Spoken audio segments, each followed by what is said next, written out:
আসসালামু আলাইকুম। সংবাদে আপনাদের সবাইকে স্বাগত জানাচ্ছি। আমি ফিরোজ তোহা। শুরুতেই সংবাদ শিরোনাম। বাংলাদেশের সর্বশেষ গুরুত্বপূর্ণ আপডেট সংবাদে আপনাকে স্বাগত। শুরুতেই সংবাদ শিরোনাম, পরে বিস্তারিত। শুরুতেই জানিয়ে দিব, সংস্কারের আগে নির্বাচন চান না ৮১% মানুষ। ব্র্যাক বিশ্ববিদ্যালয়ের জরিপ। রাষ্ট্র সংস্কার সম্পন্ন না হওয়া পর্যন্ত অন্তর্বর্তীকালীন সরকারের মেয়াদ চান দেশের ৮১% মানুষ। অন্যদিকে ১৩% মানুষ মনে করেন অতি দ্রুত নির্বাচন দিয়ে ক্ষমতা ছেড়ে দেওয়া উচিত। ব্র্যাক বিশ্ববিদ্যালয় BRAC institute of governance and development BIGD একটি জরিপে এমন তথ্য উঠে এসেছে। এ বিষয়ে গুরুত্বপূর্ণ সংবাদ জানাবো, সঙ্গেই থাকুন। এদিকে আওয়ামী লীগ নেতাকর্মীদের হাতে এখনও অবৈধ অস্ত্র, অভিযোগ করলেন বিএনপির সিনিয়র যুগ্ম মহাসচিব অ্যাডভোকেট রুহুল কবির রিজভী।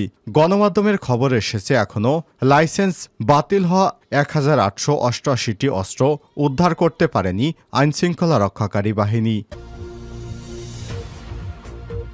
জানাবো, চট্টগ্রাম থেকে পলাতক ছাত্রলীগ নেতা গ্রেপ্তার। ফেনীর ছাত্র জনতার গণ অভ্যুত্থানে হত্যা মামলার এজাহার নামেও পলাতক আসামি সোনিয়া ইউনিয়ন ছাত্রলীগের সাধারণ সম্পাদক সাইদুল হক রিফাতকে গ্রেপ্তার করেছে র্যাব। আর সোমবার ১৬ সেপ্টেম্বর দুপুরে র্যাব ৭ চট্টগ্রাম সিনিয়র সহকারী পরিচালক মিডিয়া মোহাম্মদ শরীফুল আলম এক প্রেস বিজ্ঞপ্তিতে সব তথ্য জানিয়েছেন।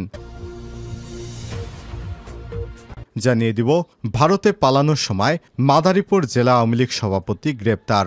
ভারতে পালানোর সময় মাদারীপুর জেলা আওয়ামী লীগের সভাপতি মোহাম্মদ শাহাবুদ্দিন আহমেদ ৬৫কে গ্রেপ্তার করেছে border guard of Bangladesh BGB. সোমবার ১৬ সেপ্টেম্বর দুপুর ২টার দিকে তিনি কুমিল্লার বিবিরবাজার এলাকা থেকে বিজিবির হাতে গ্রেপ্তার হন।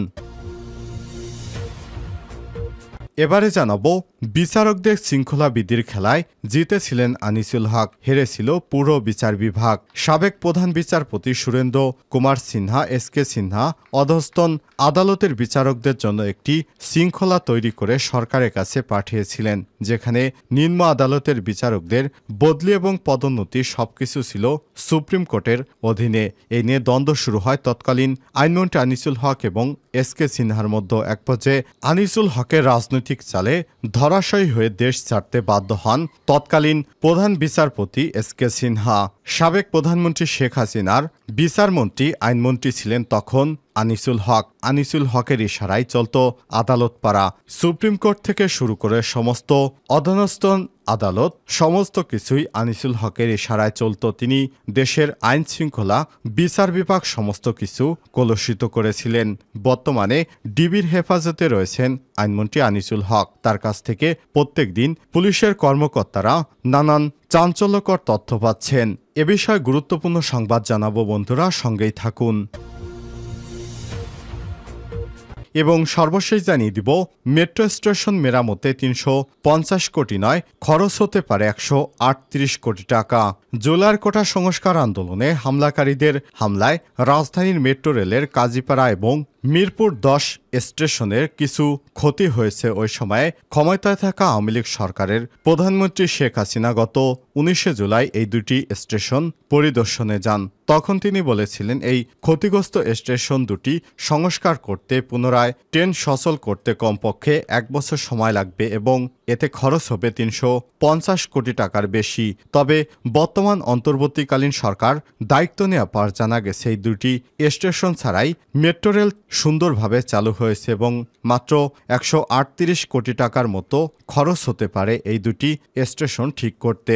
প্রিয় দর্শক, এতক্ষণ শুনছিলেন সংবাদ শিরোনাম, এবারে বিস্তারিত। তবে তার আগে বন্ধুরা অনুরোধ থাকবে, এই সংবাদটিতে একটি লাইক দিন।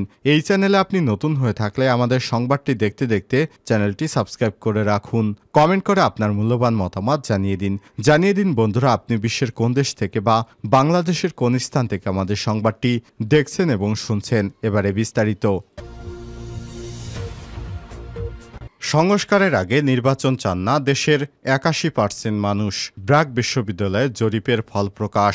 রাষ্ট্র সংস্কার সম্পন্ন না হওয়া পর্যন্ত অন্তর্বর্তীকালীন সরকারের মেয়াদ চান দেশের ৮১ ভাগ মানুষ। অন্যদিকে মাত্র ১৩% মানুষ মনে করেন অতি দ্রুত সময়ের মধ্যে নির্বাচন দিয়ে ক্ষমতা ছেড়ে দেওয়া উচিত। ব্র্যাক বিশ্ববিদ্যালয় BRAC institute of governance and ডেভেলপমেন্টের BIGD একটি জরিপে এমন তথ্য উঠে এসেছে।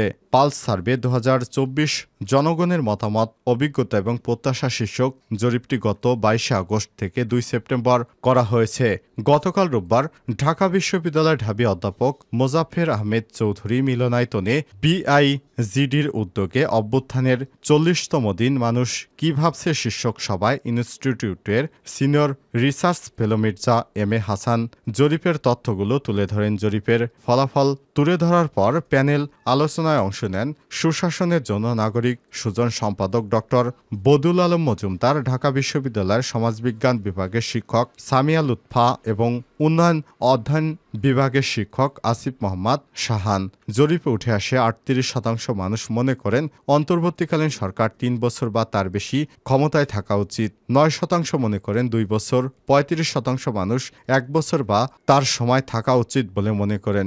জরিপে অংশ নেয় ৭১% মানুষ মনে করেন রাজনৈতিকভাবে বাংলাদেশকে সঠিক দিকে যাচ্ছে, অর্থনৈতিক সঠিক দিকে যাচ্ছে মনে করেন ৬০% মানুষ। দেশের ৪০% মানুষ দেশের প্রধান সমস্যা অর্থনীতিকে মুদ্রাস্ফীতি, ব্যবসায়িক অস্থিতিশীলতা ১৫%, বন্যাকে ১৩%, রাজনৈতিক অস্থিরতা আর ৭% আইন শৃঙ্খলা ল অ্যান্ড অর্ডার অবনতিকে প্রধান সমস্যা হিসেবে চিহ্নিত করেছে।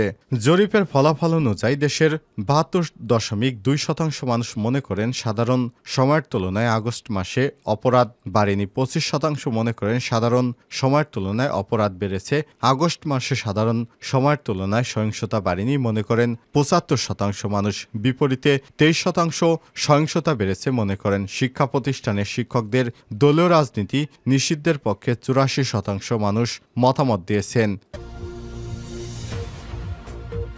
আওয়ামী লীগ নেতাকর্মীদের হাতে হাতে এখনও অবৈধ অস্ত্র। রিজভী বিএনপি সিনিয়র যুগ্ম মহাসচিব অ্যাডভোকেট রুহুল কবির রিজভী আহমেদ অভিযোগ করে বলেছেন, আওয়ামী লীগের নেতাকর্মীদের হাতে এখনও অবৈধ অস্ত্রের মজুদ রয়েছে। গণমাধ্যমে খবর এসেছে এখনও লাইসেন্স বাতিল হওয়া ১,৮৮৮টি অস্ত্র উদ্ধার করতে পারেনি আইনশৃঙ্খলা বাহিনী।